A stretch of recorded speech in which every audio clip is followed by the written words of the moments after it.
ശ്രീ ആരിഫ് ഹുസൈൻ, ഇടതിന്റെയും വലതിന്റെയും നിലപാടുകളെ എങ്ങനെയാണ് കാണുന്നത്? PDP ഒരു പീഡിത വിഭാഗമാണെന്ന് CPM സംസ്ഥാന സെക്രട്ടറി MV ഗോവിന്ദൻ, ജമാഅത്തെ ഇസ്ലാമി അത്ര വലിയ വർഗീയ പാർട്ടിയൊന്നുമല്ല എന്ന് VD സതീശൻ. എങ്ങനെ കാണുന്നു?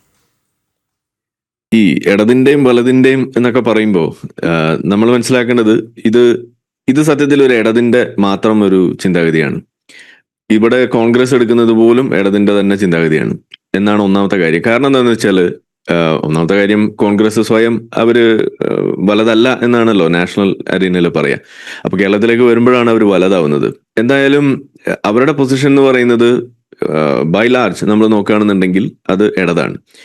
ഇനി ഇടതെന്ന് പറയുമ്പോൾ നമ്മളെ മനസ്സിലേക്ക് വരിക ഈ കമ്മ്യൂണിസ്റ്റ് ആശയങ്ങള്, അവര് കമ്മ്യൂണിസ്റ്റ് ഈ സാമ്പത്തിക ശാസ്ത്രം അതുമായി കണക്ട് ചെയ്തുകൊണ്ടുള്ള കുറെ അന്ധവിശ്വാസങ്ങള്, ഈ സോഷ്യലിസം, ഇതുപോലുള്ള സാധനങ്ങളാണെന്നൊക്കെയാണ് ആളുകളുടെ ഒരു തെറ്റിദ്ധാരണ. ഇന്ന് അതൊക്കെ കഴിഞ്ഞിട്ടുണ്ട്. പക്ഷെ ഇന്ന് അവർ കൊണ്ടു നടക്കുന്നത് എന്താണ്? ഇന്ന് അവരുടെ റെലവൻസ് അവർ കീപ്പ് ചെയ്യുന്നത് മറ്റു ചില വഴികളിലൂടെയാണ്. ആ വഴി എന്ന് പറയുന്നത് മോറൽ ഹൈ ഉണ്ടാക്കുക എന്നുള്ളതാണ് അവരുടെ രീതി. അതിന്റെ പ്രധാനപ്പെട്ട കാര്യം, സമൂഹത്തില് ഒരാള് ഒരു കാര്യം ചെയ്യുക, ഒരു കാര്യത്തിന് വേണ്ടി നിലകൊള്ളുക എന്ന് വരുമ്പോൾ അവിടെ ശരി ഏത് തെറ്റേത് എന്ന് നിശ്ചയിക്കുന്നത് എന്തിന്റെ അടിസ്ഥാനത്തിലാണ്? സാധാരണ നമ്മൾ പറയാറ് ആ ചെയ്യുന്ന കാര്യം, ആ പറയുന്ന കാര്യം അത് അതിന്റെ ഇൻഹറന്റ് ആയിട്ടുള്ള ക്വാളിറ്റിയുടെ ഭാഗമായിട്ടാണ് അത് ശരിയോ തെറ്റോ എന്ന് നമ്മൾ തീരുമാനിക്കാം. പക്ഷെ കാര്യങ്ങൾ അങ്ങനെയല്ല ഇനി അങ്ങോട്ട് വരിക. അവിടെ ഇടതുപക്ഷത്ത് ഒരാൾ എന്താണോ പറയുന്നത്, ഇടതുപക്ഷത്ത് നിൽക്കുന്ന ഒരാൾ എന്താണോ ചെയ്യുന്നത്, അവരാണ് തീരുമാനിക്കുക ആ പറയുന്ന കാര്യം ശരിയാണോ തെറ്റാണോ എന്ന് പറയുന്ന ഒരു സംഗതിയുടെ ഒരു മാനിഫെസ്റ്റേഷൻ, അതിന്റെ കൃത്യമായ ഒരു രീതി, അതാണ് ഇപ്പൊ ഇവിടെ നമ്മൾ കണ്ടുകൊണ്ടിരിക്കുന്നത്. വർഗീയ ശക്തികൾ എന്ന് നമ്മൾ വിളിക്കുന്ന സംഗതികൾ, വർഗീയമായ നിലപാടുകൾ എടുക്കുന്ന ആളുകളോട് സന്ധി ചെയ്യില്ല എന്ന് പറയുന്ന ഒരു പൊതുധാരണ, ആ ഒരു പൊതുവായിട്ടുള്ള നിലപാട്, ആ സംഗതിയെ ഇന്ന് അവര് തന്നെ തിരുത്തി പറയുന്നു. അവര് തന്നെ ചില കാരണങ്ങൾ വെച്ചുകൊണ്ട് ചില കാര്യങ്ങൾ പറയുന്നു. പണ്ടത്തെ പോലെയല്ല, അവർ കുറെ മാറിയിട്ടുണ്ട്, അല്ലെങ്കിൽ അവർ പഴയ ആളുകളല്ല എന്നൊക്കെ പറഞ്ഞുകൊണ്ട് ചില ന്യായങ്ങൾ നിരത്തിക്കൊണ്ട് ഇതിലേക്ക് ഇറങ്ങിത്തിരിക്കുമ്പോൾ ഇവർ കൂട്ടുപിടിക്കുന്നത് സത്യത്തിൽ എന്താണ്? ഈ പറയുന്ന ഇസ്ലാമിക തീവ്രവാദം, ഇസ്ലാമിക രാഷ്ട്രവാദം, ഇത് രണ്ടും കൊണ്ടു നടക്കുന്ന രണ്ട് പ്രധാനപ്പെട്ട ആളുകളെയാണ് ഇവർ കൊണ്ട് നടക്കുന്നത്. അതുകൊണ്ടാണ് ഞാൻ പറയുന്നത് ഇത് ഇടതുപക്ഷത്തിന്റെയാണ്. ഇവിടുത്തെ കമ്മ്യൂണിസ്റ്റുകാരായാലും ഇവിടുത്തെ നമ്മളുടെ വലതുപക്ഷം എന്ന് നമ്മൾ ഇവിടെ വിളിക്കുന്ന ഇവിടുത്തെ കോൺഗ്രസ്സുകാരായാലും സത്യത്തിൽ ചെയ്യുന്നത് ഒരേ സംഗതി തന്നെയാണ്, ഒരേ ആശയം തന്നെയാണ് അവർ ചെയ്തു വെക്കുന്നത്. ഇനി ഇത് ചെയ്യുമ്പോൾ ഇവർ കൂടെ പിടിക്കുന്നത് ആരെയാണ്? ഇവിടെ നിലവിൽ കൂടെ പിടിക്കുന്നത് ഈ ഇസ്ലാമിക പക്ഷത്ത് നിൽക്കുന്ന ഇത്തരം ആളുകളെയാണെന്ന് പറയുമ്പോൾ ഇത് ഒറ്റപ്പെട്ട സംഭവമാണോ? അല്ല, ഇത് ആഗോള ഒരു പ്രതിഭാസമാണ്. എപ്പോഴും നമ്മൾ പറയുന്ന കാര്യമാണ്, ആഗോളതലത്തിൽ ഈ ഇടതുപക്ഷം എവിടെയൊക്കെ അവരുടെ അവസ്ഥ പരിങ്ങലിലായിട്ടുണ്ടോ അവര് റെലവെന്റ് ആകാൻ വേണ്ടിയിട്ട് അവർ ആഗോളതലത്തിൽ ചെയ്തിട്ടുള്ള ഒരേ കാര്യം തന്നെയാണ് ഇവിടെയും ചെയ്യുന്നത്. അത് ഇറാനിൽ ചെയ്തു, അത് ഈജിപ്തിൽ ചെയ്തു, അവിടെ നമ്മളുടെ അഫ്ഗാനിസ്ഥാനിൽ ചെയ്തു. എല്ലായിടത്തും ഇതേ സംഗതി തന്നെയാണ് ഈ കമ്മ്യൂണിസ്റ്റ് ആശയം അല്ലെങ്കിൽ ഈ പറയുന്ന ഇടതുപക്ഷം എന്ന നിലയ്ക്ക് അവർ ചെയ്തു വെച്ചത്. അതിന്റെ അന്ത്യം എന്തായിരുന്നു? അതിന്റെ അന്ത്യം എന്ന് പറയുന്നത് കമ്മ്യൂണിസ്റ്റുകാരുടെ അസ്തമയമാണ്. കാരണം ഈ ഒരു സംഗതി വന്ന് അതിനോട് ചേർന്നുകൊണ്ട് ഉണ്ടാകുന്ന ഒരു പവർ പൊസിഷൻ വന്നു കഴിയുമ്പോൾ അവിടെ സ്വാഭാവികമായിട്ടും ആരെയാണോ കൂട്ടുപിടിച്ചിട്ട് ഇവരിത് ചെയ്യുന്നത്, അവര് പൊസിഷനിൽ എത്തിക്കഴിയുമ്പോൾ അവർ ആദ്യം എടുത്ത് കുപ്പയിൽ എറിയുന്ന ആളുകൾ, ആ കൂട്ടം എന്ന് പറയുന്നത് ഈ ഇടതുപക്ഷത്തെയാണ്. ഇതാണ് നമ്മൾ ഇറാനിൽ കണ്ടത്, ഇതാണ് നമ്മൾ അഫ്ഗാനിസ്ഥാനിൽ കണ്ടത്, ഇതാണ് നമ്മൾ മറ്റു പല സ്ഥലങ്ങളിലും ഇതേമാതിരി തന്നെയാണ് നമ്മൾ കണ്ടിട്ടുള്ളത്. അപ്പൊ ഇതിന്റെയും പര്യവസാനം അങ്ങനെ തന്നെയാണ് വരാൻ പോകുന്നത്. ഒന്നാമത്തെ കാര്യം. ഇനി രണ്ടാമത്തെ ഒരു വിഷയം എന്ന് പറയുന്നത്, ഇപ്പോൾ ഇവർ പറയുന്ന ചില ന്യായങ്ങളുണ്ട്. ഈ ന്യായങ്ങള് സത്യത്തിൽ ഇവിടെ തിരിച്ചടിയാകാൻ പോകുന്നത് ഇതേ ഇടതുപക്ഷത്തിന് തന്നെയാണ്. കാരണം എന്താണ്? ഇത്ര നാളും ഇടതുപക്ഷം ഇവിടെ പറഞ്ഞുകൊണ്ട് നടന്നിരുന്ന ചില കാര്യങ്ങളുണ്ട്, സംഘപരിവാർ അല്ലെങ്കിൽ ഇവിടുത്തെ വലതുപക്ഷം, തീവ്ര വലതുപക്ഷം എന്നൊക്കെ പറഞ്ഞുകൊണ്ട് നടക്കുന്ന കാര്യങ്ങൾ, ആ സംഗതിയിലെ എന്തെങ്കിലും ഒരു ചേഞ്ച്, അത് ഏതെങ്കിലും തരത്തിലുള്ള ഒരു മാറ്റം അത് മുന്നിൽ കണ്ട് ഒരു വോട്ട് ചെയ്യാൻ പോകുന്ന ഒരു സാധാരണ പൗരന് ഏതെങ്കിലും ഒരു കാരണം കൊണ്ട് അവൻ ആ ഒരു സംഘപരിവാർ ആശയത്തോട് ചേർന്ന് നിൽക്കണം എന്നുണ്ടെങ്കിൽ അവരുടെ മനസ്സിൽ ഇത്ര നാളുണ്ടായിരുന്ന ഒരു തടസ്സം എന്ന് പറയുന്നത് അവരെന്നാലും വർഗീയതയുടെ കൂടെ നിന്ന ആളുകളാണ്, അല്ലെങ്കിൽ അവർക്ക് പണ്ട് ഇങ്ങനെ ഒരു ചരിത്രം ഉണ്ടായിരുന്നു എന്നതിന്റെ പേരിലാണ്. പക്ഷെ ഇന്ന് അവർക്ക് ഒരു കാരണം ഇട്ടുകൊടുത്തിരിക്കുകയാണ്. എന്താണ് ആ കാരണം? ഇന്ന് അവർ മാറിയിട്ടുണ്ട് എന്നുള്ളത്.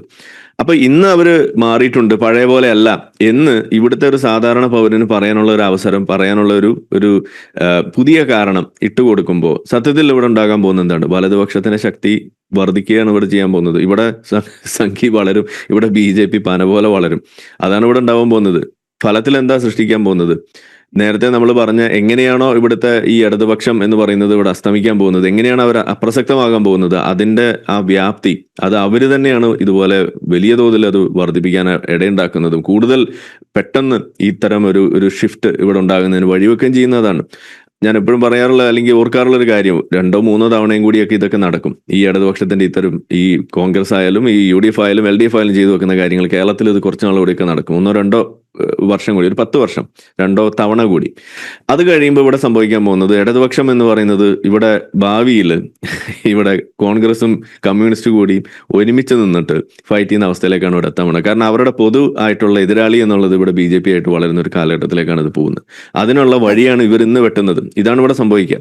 ഇനി ഇതില് അവസാനത്തെ ഒരു പ്രധാനപ്പെട്ട വശം എന്ന് പറയുന്നത്, ഈ കൂട്ടുപിടിക്കുന്ന ഈ കൂട്ടം ആളുകൾ, ഈ തീവ്രവാദം അതുപോലെ തന്നെ രാഷ്ട്രവാദം, ഈ രണ്ടു കൂട്ടരും ഇവർ ആഗോളതലത്തിൽ തന്നെ നടത്തുന്ന ഈ ഒരു പാറ്റേൺ, അതിന്റെ ഏറ്റവും വലിയ കുഴപ്പം എന്താണ്? സമൂഹത്തിൽ എല്ലാത്തിലും ഈ ഐഡന്റിറ്റി പൊളിറ്റിക്സ് അത് കുത്തി നിറച്ചുകൊണ്ട് എല്ലാ മേഖലയിലും സെക്യുലറിസം എന്ന് പറയുന്ന വിഷയത്തെ ഉയർത്തി വെക്കേണ്ടതായിട്ടുള്ള ഏതൊക്കെ മേഖലയുണ്ടോ അവിടെ എല്ലാം തന്നെ അത് കുഴിച്ചു മൂടിക്കൊണ്ട് അവർക്ക് അനുകൂലമായിട്ടുള്ള നിയമങ്ങളും അവർക്ക് അനുകൂലമായിട്ടുള്ള പോളിസികൾ മാത്രം ഉണ്ടാകാൻ പാടുള്ളൂ എന്ന നിലയിലേക്ക് കാര്യങ്ങൾ കൊണ്ടെത്തിക്കുന്ന രീതിയിലേക്ക് ഇവിടെ കാര്യങ്ങൾ കൊണ്ടെത്തിക്കുമ്പോൾ നമ്മുടെ നാട് മൊത്തത്തിൽ സെക്യുലറിസം എന്ന് പറയുന്ന വിഷയത്തെ പാടെ മാറ്റി വെച്ചുകൊണ്ട് മതം ഇതുപോലെ തിരിഞ്ഞ് അങ്ങോട്ടും ഇങ്ങോട്ടും മാറി നിന്നുകൊണ്ട് ഐഡന്റിറ്റി പൊളിറ്റിക്സ് എടുത്തു വെച്ചുകൊണ്ട് കലഹിക്കുന്ന ഒരു കാലഘട്ടത്തിലേക്കാണ് ഇത് കൊണ്ടെത്തിക്കുക. അപ്പോൾ ഇവിടെ ഇന്ന് നമ്മൾ അവർ മാറിയിട്ടുണ്ട്, അവർ പഴയ പോലെയല്ല എന്നൊക്കെ പറയുമ്പോൾ എന്താണ് ഈ മാറ്റം? എന്താണ് ഇവർ പഴയ പോലെ മാറിയിട്ടില്ല എന്ന് പറയുന്നത്? ഇതാണ് നമ്മൾ ചോദിക്കേണ്ടത്. എവിടെയാണ് ഈ പറയുന്നത്? പൊതുസമൂഹത്തെ സംബന്ധിച്ചിടത്തോളം ഒരു വലിയ ആശയക്കുഴപ്പം സൃഷ്ടിക്കുന്നതല്ലേ? കാരണം നമ്മളോടൊപ്പം നേരത്തെ ചർച്ചയിൽ ഉണ്ടായിരുന്ന ഇടത് നിരീക്ഷകൻ സൂചിപ്പിച്ചത് അത്തരത്തിലായിരുന്നു. അതായത് PDPയെ സംബന്ധിച്ച് അവർ പീഡിത വിഭാഗം എന്ന് MV ഗോവിന്ദൻ പറഞ്ഞതിൽ എന്താണ് തെറ്റ്? വലിയ രീതിയിൽ ആരോപണ വിധേയരായി ജയിലിൽ അടയ്ക്കപ്പെട്ട ഒരു വ്യക്തിയാണ് മദനി എന്നുള്ളതാണ്. അതിനൊക്കെ തെളിവ് എവിടെയെന്നാണ് ചോദിക്കുന്നത്. എന്ന് മാത്രമല്ല, കേരളത്തിൽ PDP എന്തെങ്കിലും തരത്തിലുള്ള വിധ്വംസക പ്രവർത്തികൾ ചെയ്തിട്ടുണ്ടോ എന്ന് ചോദിക്കുന്നു. ഇത്തരം ചോദ്യങ്ങൾ ഇവർ പൊതുസമൂഹത്തിലേക്കാണ് ചോദിക്കുന്നത് എന്നുകൂടി ഇവർ മറന്നുപോവുകയാണ്. അതേ നയം തന്നെയാണ് കോൺഗ്രസ് വെച്ച് പുലർത്തുന്നത്. ജമാഅത്തെ ഇസ്ലാമിയുടെ നയവും നിലപാടുകളും ഒക്കെ നമുക്ക് അറിയാവുന്നതാണ്. രാജ്യവിരുദ്ധത തന്നെയാണ് അവരുടെ മുഖമുദ്ര. പക്ഷേ അവരെ ന്യായീകരിക്കാൻ ശ്രമിക്കുമ്പോൾ പൊതുസമൂഹത്തിനുണ്ടാകുന്ന ഒരു ആശയക്കുഴപ്പമുണ്ട്. കോൺഗ്രസ് അല്ലെങ്കിൽ CPM, LDF അല്ലെങ്കിൽ UDF ഇവരെ ജയിപ്പിക്കാം എന്ന് കരുതുന്ന ഒരു സമൂഹം ഇവർ ഇത്തരത്തിലുള്ള മതമൗലികവാദികളെ ചേർത്തു പിടിക്കുന്നത് ശരിയോ തെറ്റോ എന്നൊന്നും മനസ്സിലാക്കാൻ കഴിയാത്ത കുറച്ച് വോട്ടർമാരിലേക്കല്ലേ ഇവരുടെ ആശയങ്ങൾ കൊണ്ടുചെന്ന് എത്തിക്കുന്നത്? അതാ ഞാൻ പറഞ്ഞത്, 2 കാര്യമാണ് അവിടെ. അതായത് ഇങ്ങനെ പണ്ട് അങ്ങനെയായിരുന്നു, ഇന്ന് അവർ മാറിയിട്ടുണ്ട് എന്ന് പറഞ്ഞുകൊണ്ട് ഒരു തെരഞ്ഞെടുപ്പ് നടത്താനുള്ള ഈ അവകാശം ഇത് ഈ പറയുന്ന പാർട്ടിക്ക് മാത്രമേ ഉള്ളൂ, അതോ അത് BJPക്ക് ഉണ്ടോ? ഇതാണ് നമ്മൾ ചോദിക്കുന്നത്. ഇവിടുത്തെ സാധാരണ ജനങ്ങൾക്ക് BJPയെ തെരഞ്ഞെടുക്കുന്ന വേളയിൽ ഇതേ ന്യായം പറയാനുള്ള ഒരു അവസരം ഇവർ വെച്ചു കൊടുക്കും. പഴയ പോലെ അല്ല, ഇത് അവർ മാറിയിട്ടുണ്ട് എന്ന് പറഞ്ഞുകൊണ്ട് അതിന്റെ കൂടെ നിൽക്കാനുള്ള ഒരു അവകാശം ഇപ്പം അങ്ങനെ ഒരു സംഗതി വന്നു കഴിഞ്ഞാൽ ഇവരെന്തായിരിക്കും പറയാ? അത് മാറിയാലും അവർ പഴയ പോലെ അങ്ങനെയല്ല, അവര് തിരിച്ചത് അങ്ങനെ വരും, അത് ഒരു അടവ് നയമാണ് എന്നുള്ള രീതിയിലേക്കല്ലേ അവർ പറഞ്ഞു വെക്കുക. അങ്ങനെയാണെങ്കിൽ നിങ്ങൾ ഇവിടെ മനസ്സിലാക്കേണ്ടത് ഇസ്ലാമിനെ എഴുതി വെച്ച സാധനമാണ് ഈ പറയുന്ന തക്കിയ എന്ന് പറയുന്ന വിഷയം. അതായത് നിങ്ങൾക്ക് പ്രതികൂലമായിട്ട് നിൽക്കുന്ന സാഹചര്യങ്ങളിൽ നിങ്ങൾ പുറത്തെടുക്കേണ്ട ഒരു ടെക്നിക്കാണ്, ഇസ്ലാം പഠിപ്പിക്കുന്ന സാധനമാണ്. നിങ്ങൾ അതുവരേക്ക് നുണ പറയാം എന്ന് പറയുന്ന ഒരു സംഗതി. ഇപ്പൊ ഹുദൈബിയ സന്ധി എന്ന് പറഞ്ഞിട്ടൊരു സന്ധിയെ കുറിച്ച് നമ്മൾ കേട്ടിട്ടുണ്ടാവും. ഈ ഇസ്ലാമിക പക്ഷത്തൊക്കെ വലിയ തോതിൽ അതിനെ കൊട്ടിഘോഷിച്ച് വലിയ എന്തോ വലിയ ഒരു കരാറിന്റെ അത്യുന്നതങ്ങളിലൊക്കെ ഇങ്ങനെ പ്രോത്സാഹിപ്പിക്കപ്പെടുന്ന ഒരു സാധനമാണ്. സത്യത്തിൽ എന്താണത്? അത് തീർച്ചയായിട്ടും ലംഘിക്കപ്പെടും എന്ന് അറിഞ്ഞുകൊണ്ട് തന്നെ മുഹമ്മദ് നബി നടത്തിയ ഒരു കരാറാണത്. എന്ന് വെച്ചാൽ അത് ലംഘിക്കാൻ വേണ്ടി ഉണ്ടാക്കിയ കരാറാണ്. അപ്പൊ അതിന്റെ തുടക്ക സമയങ്ങളിൽ അത് കാണുമ്പോൾ എന്തൊരു നല്ല മനുഷ്യൻ എന്ന് തോന്നും. പക്ഷെ 10 വർഷത്തേക്ക് ഉണ്ടാക്കിയ കരാറ് ആദ്യത്തെ വർഷം മുതൽ തന്നെ അതിനെ ലംഘിക്കാനുള്ള അവസരം പാർത്തിരുന്ന് 2ാമത്തെ വർഷം ഒളിച്ചും പാർത്തിരുന്ന് അവിടെ അത് ലംഘിച്ച് യുദ്ധത്തിലേക്ക് പോയ കാഴ്ചയാണ് നമുക്ക് ഹുദൈബിയ സന്ധിയിൽ കാണുക. ഇനി ഇതേ ഹുദൈബിയ സന്ധി എവിടെ ഇവർ പുറത്തെടുത്തിട്ടുള്ള പ്രാക്ടിക്കലി ഇവിടെ ഓസ്ലോ അക്കോർഡ്, ഇസ്രായേൽ പാലസ്തീൻ വിഷയത്തിന്റെ ഇടയിൽ ഓസ്ലോ അക്കോർഡ് വന്നു കഴിഞ്ഞപ്പോൾ അറബികളുടെ ഇടയിൽ വലിയ ചർച്ചയായി. ആ ചർച്ചയായ സമയത്ത് യാസർ അറാഫത്ത് അന്ന് ജോഹാനസ്ബർഗിൽ വെച്ചിട്ട് പ്രസംഗത്തിൽ പറയുന്നുണ്ട്, ഇത് ഒരു ഹുദൈബിയ സന്ധി മാത്രമാണ് എന്നാണ് അന്ന് അവരെ പറഞ്ഞ് സമാധാനിപ്പിച്ചത്. ഇത് പറയുമ്പോൾ ആർക്കാ മനസ്സിലാവുക? ഹുദൈബിയ സന്ധി മാത്രമാണ് എന്ന് പറഞ്ഞു കൊടുക്കുമ്പോൾ അത് അറബികൾക്ക് മനസ്സിലാവും. കാരണം അറബികൾക്ക് അറിയാം എന്താണ് ഈ ഹുദൈബിയ സന്ധി എന്ന് പറഞ്ഞ മാതിരി ഇത്തരം തക്കിയ പ്രതികൂലമായ സാഹചര്യത്തിൽ ചെറിയ വിട്ടുവീഴ്ചകളൊക്കെ ചെയ്യും, ഒരു സംശയം വേണ്ട. ഇനി ജമാഅത്ത് ഇസ്ലാമി എത്ര മാറിയാലും നമ്മൾ ആലോചിക്കേണ്ടത് ജമാഅത്ത് ഇസ്ലാമി ഉടലെടുക്കുന്നത് എവിടുന്ന? മൗദൂദിയിൽ നിന്നാണ്. അത് പാകിസ്ഥാനിൽ ഇന്ന് അവിടെ ഉള്ള ആ ചങ്ങാതിയുടെ ആ ആശയം ഇന്ന് ഇന്ത്യൻ സബ് കോണ്ടിനെന്റ് നമ്മൾ എടുത്ത് നോക്കുകയാണെന്നുണ്ടെങ്കിൽ ഇന്ത്യയിൽ മാത്രമേ ഡിഫറെന്റ് ആയിട്ട് നിൽക്കുന്നുള്ളൂ. വേറെ എവിടെയാണ് അതിനൊരു മാറ്റം സംഭവിച്ചിട്ടുള്ളത്? എവിടെയും മാറ്റം സംഭവിച്ചിട്ടില്ല. എല്ലായിടത്തും ഒരേ സാധനമാണ് എന്നിരിക്കെ ഇത് തീർച്ചയായിട്ടും തക്കിയയാണ് എന്ന് നമുക്ക് അടിവരായിട്ട് പറയാൻ കഴിയും. കാരണം അവരുടെ കിതാബിൽ എഴുതി വെച്ച സാധനമാണ് തക്കിയ എന്ന് പറയുന്നത്. അതായത് ഇതുപോലെ ഈ അടവ് നയം എന്ന് പറയുന്നത് ഇത് തന്നെയല്ല ഇടതുപക്ഷം ഇത്രയും നാൾ ഇങ്ങനെ അങ്ങോട്ടും ഇങ്ങോട്ടും മാറ്റി പറഞ്ഞ് ചെയ്തുകൊണ്ടിരുന്നത്. അപ്പൊ ഇത് സത്യത്തിൽ സംഭവിക്കുക എന്താണ്? ഇതിന് കൂടുതൽ വളവും തീവ്രവാദികൾക്ക് കൂടുതൽ മേയാനുള്ള ഒരു വഴിയാണ് നമ്മൾ വെട്ടിക്കൊടുക്കുന്നത്.